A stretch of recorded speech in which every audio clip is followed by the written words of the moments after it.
میٹھے میٹھے اسلامی بھائیوں، چونکہ توبہ کرنے پر بندوں کو خدائے رحمان سے مغفرت کا انعام ملتا ہے، لہٰذا شیطان جو کہ انسان کا کھلا دشمن ہے، وہ کبھی نہیں چاہے گا کہ بندہ توبہ کی طرف مائل ہو۔ چنانچہ تفسیر در منصور میں ہے کہ جب یہ آیت مبارکہ نازل ہوئی، والذین اذا فعلوا فاحشۃ او ظلموا انفسہم ذکروا اللہ فاستغفروا لذنوبہم ومن یغفر الذنوب الا اللہ۔ ترجمہ کنز الایمان۔ اور وہ کہ جب کوئی بے حیائی یا اپنی جانوں پر ظلم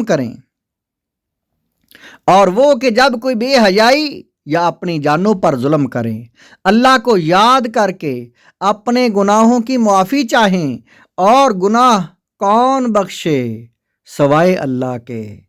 تو ابلیس نے چیخ چیخ کر اپنے لشکر کو پکارا، اپنے سر پر خاک ڈالی اور خوب آہوزاری کی، حتیٰ کہ تمام کائنات سے اس کے چیلے جمع ہو گئے اور بولے، اے ہمارے سردار تجھے کیا ہو گیا؟ وہ بولا، قرآن میں ایسی آیت اتری ہے کہ اس کے بعد کسی بنی آدم کو کوئی گناہ نقصان نہیں دے گا۔ اس کے لشکروں نے کہا، وہ کون سی آیت ہے؟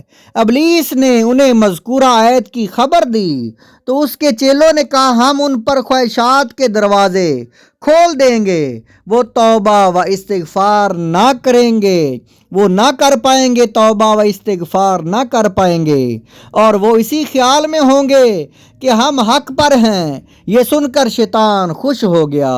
کیا شیطان کامیاب ہے؟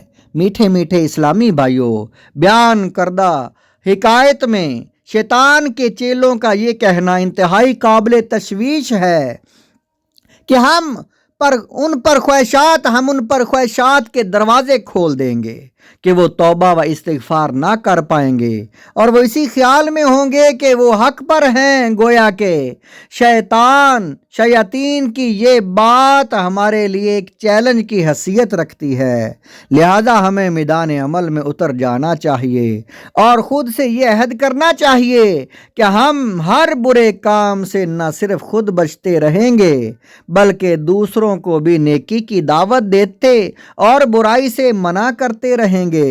نیز اگر بتقاضۂ بشریت ہم سے کوئی گناہ سرزد ہو جائے تو عجز و ندامت، عاجزی و شرمندگی کے ساتھ فوراً اپنے رب عز و جل سے معافی مانگیں گے۔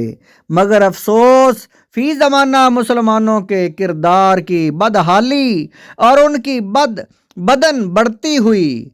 دن بدن بڑھتی ہوئی بدعمالی سے ایسا محسوس ہوتا ہے کہ ہم شیطان کو اس کے چیلنج میں ناکام بنانے کی کوشش نہیں کر رہے۔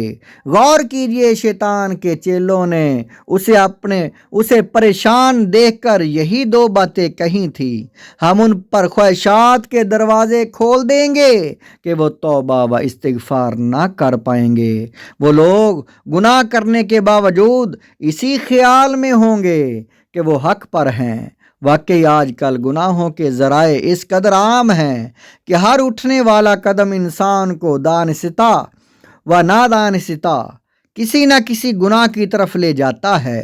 ابھی کچھ ہی عرصہ پہلے کی بات ہے کہ لوگ ریڈیو پر گانے اور ڈرامے سن لیا کرتے تھے، پھر ٹی وی ایجاد ہوا تو آواز کے ساتھ ساتھ تصویر بھی دکھائی دینے لگی، مگر اس میں کمی یہ تھی کہ جو دکھایا جا رہا تھا صرف وہی دیکھ سکتے تھے، اپنی مرضی کا کوئی عمل دخل نہ تھا۔ لیکن وی سی آر کی ایجاد کے بعد یہ کمی بھی پوری ہو گئی، پھر یکے بعد دیگرے ڈش، انٹینا اور کیبل کے ہیاسوز مناظر دیکھنے کے سینکڑوں مواقع فراہم کر کے گناہوں کی یلغار میں مزید تیزی پیدا کر دی۔